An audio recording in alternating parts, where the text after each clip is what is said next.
So I saw a question about setting up some automations around dates and basically looking at a date in the future and then having an automation set a date ahead of that. So maybe you have an event on August 1st.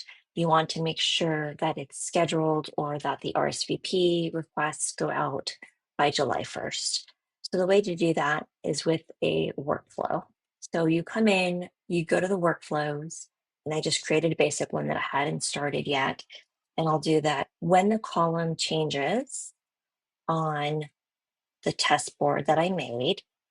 And then you'll say which column that you want. So when the event date changes, then we're going to do something. And what we're going to do is we're then going to set a different date. So we're going to set date. Again, it's going to pre-populate what we selected in the first step. So it's going to say from that new board and the item that we created. And then I'm going to pick the schedule by. And the first thing for the date is I am going to first set it for the same date that I just scheduled the event for. So I'm going to come into here and I'm going to say get item value, and I'm going to have it pick the event date. So it sounds weird, but the event date and the schedule by date will be the same at first. Then we're going to do an action and we're going to set a push. We're going to say push date. Again, column is the schedule by. And then here you can pick your numbers. So if you want it to schedule 5 days before the event, or maybe it's an RSVP.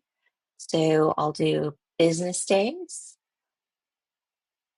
And then you'll pick before or after. So I'm going to do 30. We'll just make this up for now. Before this date. So we're telling it to, I'm going to go back through the beginning. So when the event date changes, then we're going to get the data that we just used. Now we're going to set the schedule by date to the event date, and then we're going to push the schedule by date by 30 business days before that date that we just set. So then I'll activate that workflow.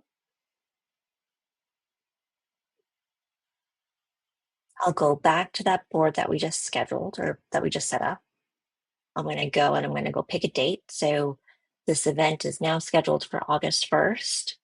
The workflow will come in. It's going to set that schedule by date to August 1st, and then it pulls it back by 30 days, 30 business days. And again, you could have a different trigger. So, maybe instead, if you didn't want it by, when the column changes, if you wanted it instead by maybe when a status changes on that board, you could have it be whatever you'd like to be. All right. If you have any questions, let me know.